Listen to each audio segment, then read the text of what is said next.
अस्सलाम वालेकुम साथियों,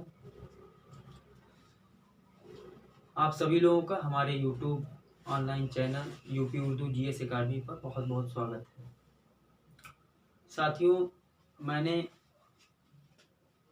इससे पहले वाले क्लास में नज़म के बारे में आपको बताया था, नज़म के अर्तका के बारे में बताया था। आज मैं आपको गज़ल के बारे में बताऊंगा।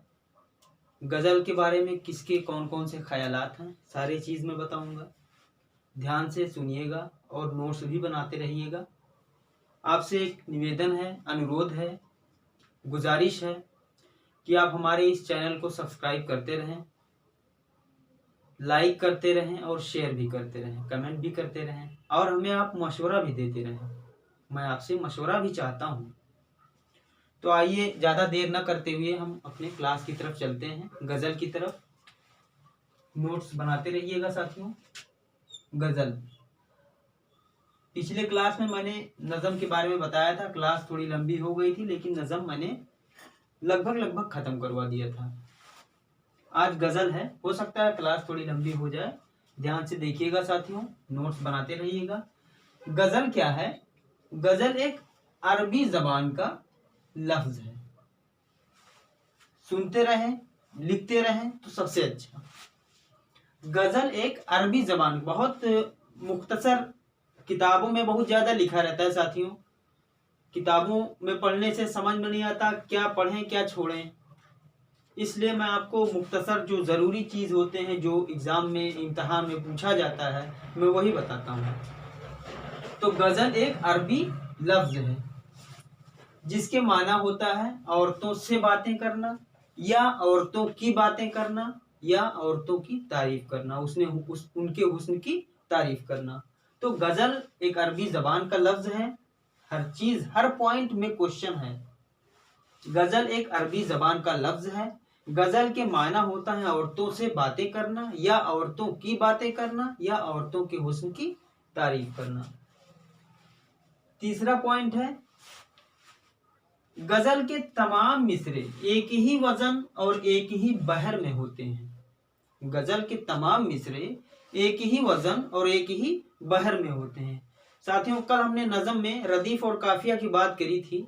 आज मैं आपको वो भी बताऊंगा कि रदीफ क्या है और काफिया क्या है। तो तीसरे पॉइंट में नोट करिए कि गज़ल के तमाम मिसरे एक ही वज़न और एक ही बहर में होते हैं। चौथा पॉइंट है, लफ्ज़ मिसरा के माना क्या होता है? लफ्ज़ मिसरा के माना होता है दरवाजे का एक पट। ये परीक्षा में आया भी है। मिसरा के मतलब माना क्या होता है, पेपर में आया है, इम्तहान में आया है। मिसरा, लफ्ज़ मिसरा के माना होता है दरवाजे का एक पट। चौथा पॉइंट, हर पॉइंट नोट करते रहिए साथियों। हर पॉइंट सबसे जो है जरूरी है और एक एक पॉइंट नोट करना ये आपकी जिम्मेदारी है और मेरी जो जिम्मेदारी है मैं पूरा कर रहा हूं। चौथा, रदीफ और काफिया की बात हमने कल की थी।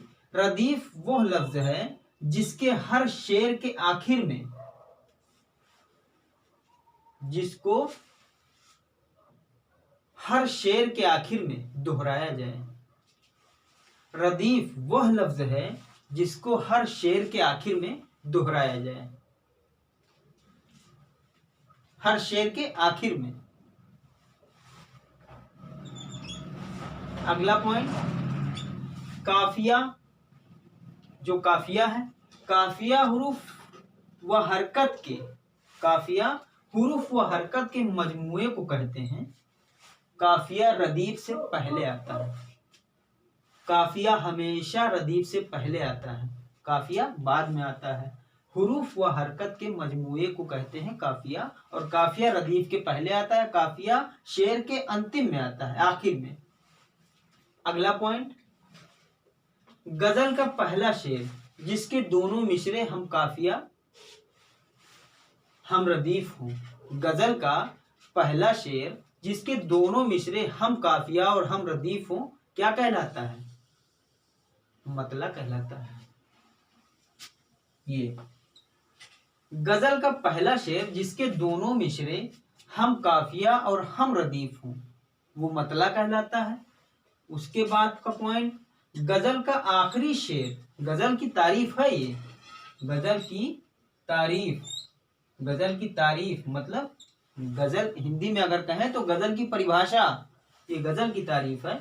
गजल का पहला मतला, गजल का पहला शेर मतला कहलाता है, उसमें हम काफिया और हम रदीफ होते हैं, मतला कहलाता है गजल का पहला शेर। और गजल का आखिरी शेर जिसमें शायर अपना तखल्लुस इस्तेमाल करता है उसको मक्ता कहते हैं। एक एक पॉइंट बहुत ही जरूरी है और आप इसीलिए मैंने एक एक पॉइंट को नोट किया है कि आपको एक एक पॉइंट लिखवाता चलूं, मैं बोलता रहूं, एक नहीं 2 बार 3 बार बोलूंगा और आप लिखते चलें। गजल का आखिरी शेर जिसमें शायर अपना तखल्लुस इस्तेमाल करता है उसको मक्ता कहते हैं। अगला पॉइंट, सबसे अच्छे, गजल की तारीफ हो रही है, सबसे अच्छे शेर को, गजल के सबसे अच्छे शेर को, गजल के सबसे अच्छे शेर को बैतुल गजल कहते हैं। क्या? बैतुल गजल। गजल के सबसे अच्छे शेर को बैतुल गजल कहते हैं। कम से कम 5 शेर, गजल में कम से कम 5 शेर और ज्यादा से ज्यादा की कोई हद नहीं है। गजल की बात हो रही है, गजल में कम से कम 5 शेर, जबान सूख जाता है, गजल में कम से कम 5 शेर और ज्यादा से ज्यादा कोई हद नहीं है। गजल के सबसे अच्छे शेर को क्या कहा जाता है? गजल के सबसे अच्छे शेर को बैतुल गजल कहा जाता है। उसके बाद साथियों, गजल के कुछ अनासिर अरबा हैं, गजल के कुछ अनासिर अरबा हैं, वो मैं आपको बताऊं। 4 गजल के अनासिर अरबा हैं। गजल के 4 अनासिर अरबा हैं। अनासिर अरबा गजल के पहले हैं असगर, दूसरे जिगर, तीसरे फानी बदायूनी, चौथे अशरफ। ये आप इम्तिहान में पूछा जाता है, ये आप नोट कर लें और जरूर नोट कर लें, हर हाल में याद कर लें तो सबसे अच्छा। गजल के अनासिर अरबा 4 हैं, असगर, जिगर, फानी बदायूनी, अशरफ। ये गजल के अनासिर अरबा हैं।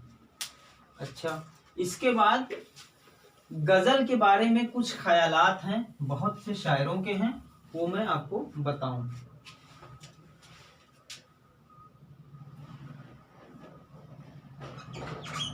गजल के बारे में ख्यालात,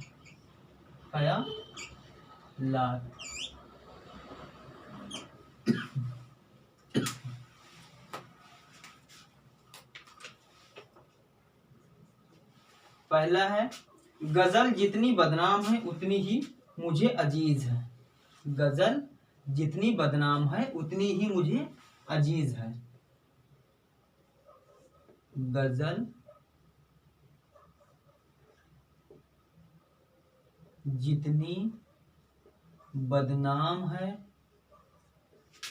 उतनी मुझे अजीज है। ये किसने कहा है? ये मैंने कहा ना कि गजल के बारे में ख्यालात हैं कुछ शायर के, कुछ अरबा के, तो मैं वो आपको बताऊंगा। ये रशीद अहमद सिद्दीकी ने कहा है। रशीद अहमद सिद्दीकी। फिर है, गजल उर्दू शायरी की आबरू है। गजल, ये ख्यालात पूछे जाते हैं एग्जाम में, याद होना चाहिए। गजल उर्दू गजल उर्दू शायरी की आबरू है, उर्दू शायरी की आबरू है। ये किसने कहा है? ये भी रशीद अहमद सिद्दीकी ने कहा है। किसने कहा है? रशीद अहमद सिद्दीकी ने। फिर गजल शायरी नहीं तहजीब है। गजल शायरी नहीं तहजीब है। ये किसने कहा है? ये भी रशीद अहमद सिद्दीकी ने कहा है। सारे आपको ध्यान में होने चाहिए। जब सारे ध्यान में रहेंगे, अब कोई भी एग्जाम में पूछ ले, अगर पूछ ले गजल शायरी नहीं तहजीब है, किसने कहा है, 4 विकल्प दे दे, याद रहेगा तभी बता पाएंगे। तो इसलिए ये सारे पॉइंट नोट करना बहुत ही जरूरी है।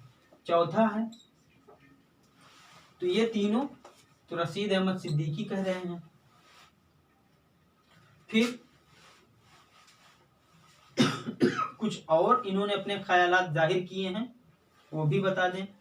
हमारी तहजीब में गजल और गजल में, हमारी तहजीब में गजल और गजल में शायरी, हमारी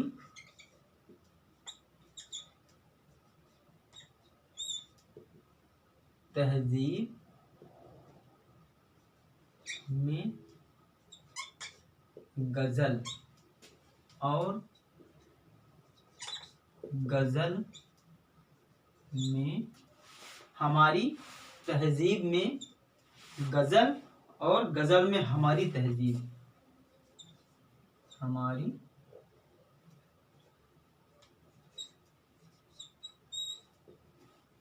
तहजीब, ये किसने कहा है? ये भी रशीद अहमद सिद्दीकी ने ही कहा है। हमारी तहजीब में गजल और गजल में हमारी तहजीब, ये भी रशीद अहमद सिद्दीकी के ख्यालात हैं गजल के लिए। अब ये 4 हो गए। अब कुछ और शोरा हैं, उन्होंने क्या कहा है? गजल शायरी नहीं अत्र शायरी है। गजल शायरी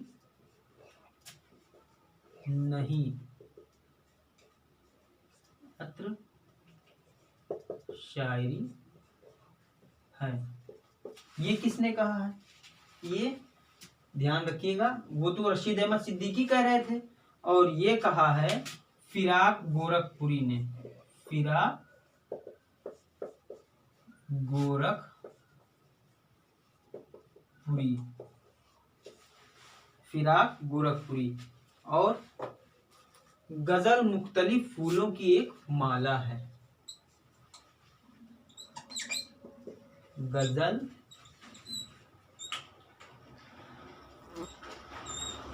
मुख्तलिफ फूलों की एक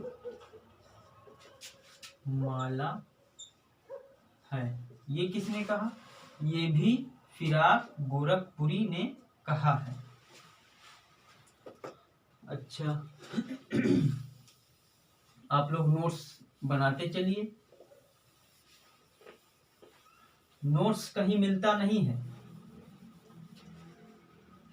इसको खुद से ही बनाना पड़ता है।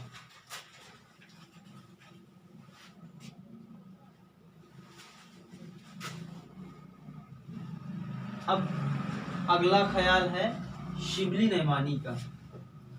रशीद अहमद सिद्दीकी ने कहा, फिर गजल शायरी नहीं अत्र शायरी है, फिराक गोरखपुरी ने कहा, फिर उन्होंने क्या कहा? गजल मुख्तलिफ फूलों की एक माला है, फिराक गोरखपुरी ने कहा। शिबली नैमानी अब क्या कहते हैं? शिबली नैमानी कहते हैं गजल का खमीर इश्क व मोहब्बत है। गजल का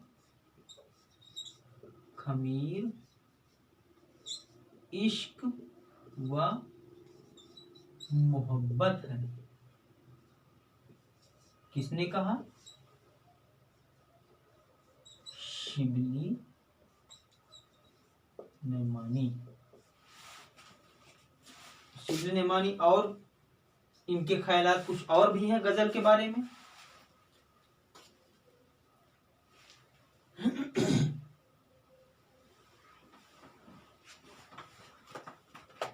फिर है, ये तो शिबली नेमानी हो गए। उसके बाद गजल बड़ी काफिर सुख सुखन है। गजल बड़ी काफिर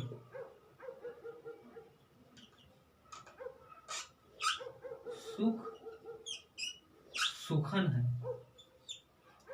गजल बड़ी काफिर सुख सुखन है। ये किसने कहा? ये आल अहमद सुरूर। ये आल अहमद सुरूर। एक एक ख्यालात के आगे लिख लीजिए अपने कॉपी में कि कौन ख्यालात किसका है। ये इम्तिहान में पूछा जाता है।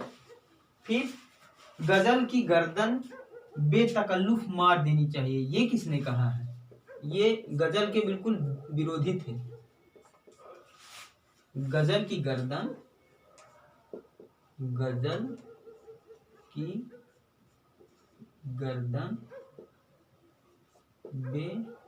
बेतकल्लुफ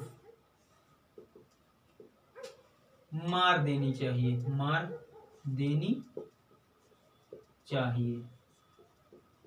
ये किसने कहा है? गजल की गर्दन बेतकल्लुफ मार देनी चाहिए। अजमतुल्लाह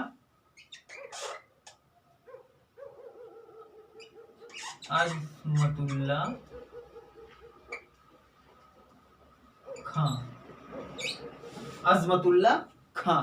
गजल की गर्दन बेतकल्लुफ मार देनी चाहिए, अजमतुल्लाह खां ने कहा है। एक और लिख लीजिए ताकि भाई रहे। गजल बेवक्त की रागिनी है। गजल बेवक्त की रागिनी है।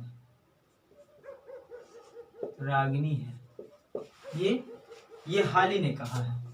हाली, अल्ताफ हुसैन हाली। तो ये सब शोरा हैं जिन्होंने गजल के बारे में अपने अपने ख्यालात पेश किए। कोई गजल के साथ में था, कोई गजल से नफरत करता था, गजल के बारे में भला बुरा, जैसे इन्होंने कहा गजल की गर्दन बेतकल्लुफ मार देनी चाहिए, अजमतुल्लाह खां ने कहा। ये गजल के फेवर में नहीं थे, गजल इनको पसंद नहीं थी। बाकी कुछ शायर ऐसे भी हैं कि गजल के बारे में उन्होंने अच्छा कहा है, जैसे फिराक गोरखपुरी। उन्होंने कहा है गजल शायरी नहीं बल्कि अत्र शायरी है। और रशीद अहमद सिद्दीकी ने भी गजल की तारीफ की है। उन्होंने कहा है गजल शायरी नहीं तहजीब है, और गजल में हमारी तहजीब और हम में गजल की तहजीब। तो एक और लिख लीजिए लास्ट। कसीदा और गजल शायरी के नापाक दफ्तर है। ये दोनों को नापसंद करते थे। कौन? हाली ने बिल्कुल गजल को नापसंद किया है। अब ये अपने दिमाग में बैठा लीजिए कि गजल की तारीफ बिल्कुल नहीं की है अल्ताफ हुसैन हाली ने। इन्होंने कहा है कि गजल बेवक्त की रागिनी है।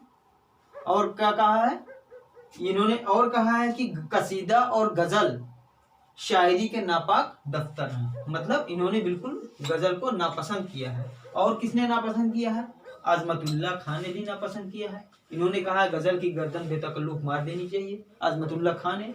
अजमतुल्लाह खां और अल्ताफ हुसैन हाली, इन दोनों ने गजल को बिल्कुल नापसंद किया, अच्छी नहीं लगी इनको बिल्कुल। गजल के लिए इन्होंने कोई गजल की तारीफ नहीं की है। फिर हाली ने और क्या कहा कि कसीदा और गजल शायरी के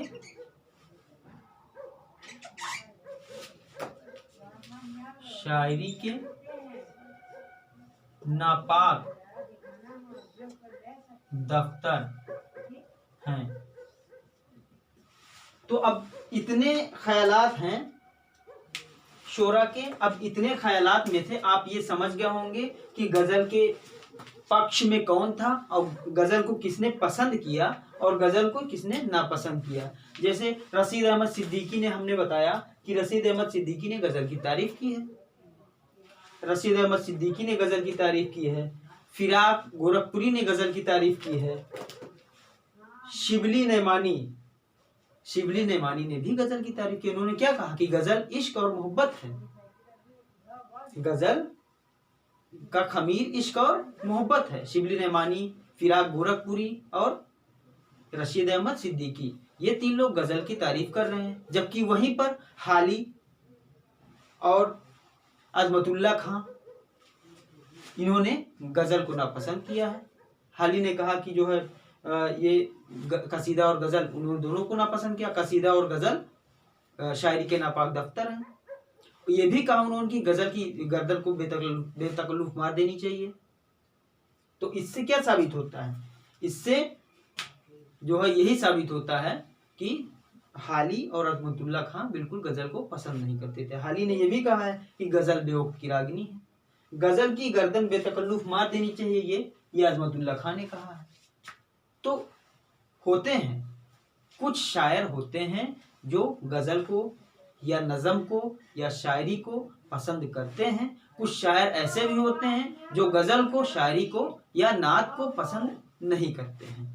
यहाँ मैंने एक एग्जाम्पल दिया है, जैसे गजल ही है तो कुछ तो इनके फेवर में है, कुछ इनकी तारीफ करते हैं और कुछ इनके विरोध में है, कुछ इनको नापसंद करते हैं। तो गजल के बारे में ये मुख्तसर एक तारीफ हमने की है, गजल के माना मतलब बताया है, गजल के बारे में शोरा के ख्यालात क्या हैं ये बताया है। अब आप लोग नोट्स बनाते चलिए और कल हम आपको पढ़ाएंगे मसनवी। मुझे उम्मीद है आप लोगों ने पूरा वीडियो जरूर देखा होगा, अच्छा लगा होगा, आप लोगों को जानकारी जरूर मिली होगी। लगातार हम उर्दू सब्जेक्ट को लेकर के, जीएस को लेकर के, चाहे वो भूगोल हो, इतिहास हो, उर्दू हो, आने वाले समय में हम साइंस भी पढ़ाएंगे। आने वाले समय में हम आपको पॉलिटी भी पढ़ाएंगे जो जीएस में ही आता है। जीएस में लगभग 8-10 सब्जेक्ट आते हैं। तो जीएस और उर्दू साथ में लेकर चल रहे हैं। अभी शुरुआती दौर है, आगे चलकर थोड़ा और सरल से कठिन की ओर जाया जाता है, सरल से कठिन की ओर, और ऐसे जाया जाता है कि उसमें जो तालिबे इल्म है, जो पढ़ने वाले बच्चे हैं, उनको भी तकलीफ ना हो। इसीलिए हम धीरे धीरे आगे बढ़ रहे हैं। अभी 3 ही सब्जेक्ट लेके चल रहे हैं, इतिहास, भूगोल और उर्दू। कभी कभार बीच में मैथ बताए थे, लेकिन मैथ जीएस में, जबकि एलटी में मैथ नहीं पूछा जाता, ना के बराबर 1 आध क्वेश्चन आते हैं, इसलिए उसको अभी रोके हुए हैं। पढ़ाएंगे उसको भी, लेकिन साइंस आपको पढ़ाना है, पॉलिटी पढ़ाना है। ये दोनों सब्जेक्ट बहुत ही ज़रूरी हैं। पुराना प्रीवियस पेपर हमने उठा के देखा है कई बार जीआईसी में, जो जीएस में क्वेश्चन पूछे जाते हैं वो अधिकतर पॉलिटी से, इतिहास से, भूगोल से, साइंस से आते हैं। तो इन्हीं 4 सब्जेक्टों को मैं ज़्यादा तरजीह दूंगा और प्लस अपना सब्जेक्ट जो उर्दू है उसको साथ में लेके चल रहा हूँ। तो आप लोगों से ये मेरा निवेदन है, गुजारिश है कि आप लोग पूरा वीडियो देखा करें और मशवरा और सलाह भी आप लोगों से मैं आमंत्रित करता हूं। मैं चाहता हूं कि आप मुझे मशवरा भी दें, सलाह भी दें, ताकि वीडियो हमारा और अच्छे से बने, जानकारी आप लोगों को अच्छे से हो। बहुत बहुत धन्यवाद, बहुत बहुत शुक्रिया।